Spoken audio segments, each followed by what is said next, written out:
I'd like to show you this radio. I've had it maybe 15 or 20 years hanging in my garage so I could listen to some music while putzing around doing stuff. It has no Bluetooth or input or output jacks, and it's missing the knob, the on and off knob. Every time I want to turn it on, I gotta plug it in. Turn it off, I've gotta unplug it. So I finally decided that I'm gonna fix this. After all, my mother gave me this radio, and I want to make her happy somewhere up there. I couldn't find anything on the internet, so I designed my own knob and printed it out on my 3D printer. I'd like to show you how I went about doing it. Boy, it's bright in here. First, the measurements. This measurement, which is not a problem.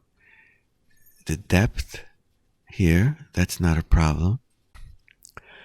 But taking the measurement of this spindle here is a problem because it's recessed. So I took the cover off so I could reach the spindle. Then I took the rest of the measurements and made some sketches, many of which I had to modify later because a lot of this is just trial and error. Next step, design the model. So I used Autodesk Fusion 360 modeling software. It's free for hobbyists, non-commercial uses. There are other free programs like Tinkercad or Blender.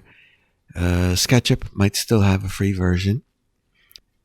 So I decided to do this in two pieces that fit together. One piece that fits over the spindle, and the other the actual knob with the arrow.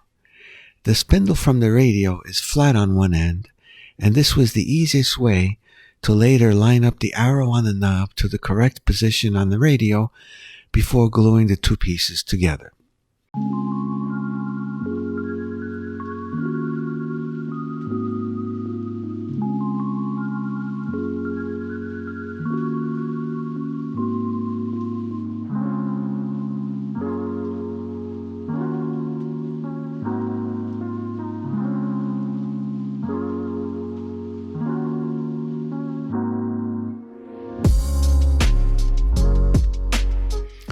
Once I finished my design, I made my print. I did need to change the design a few times to get a proper fit and get a design I liked.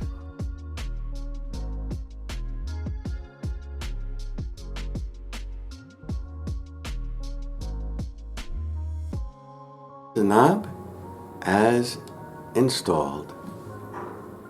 FM, AM, not tuned in. Patients include Victoria. And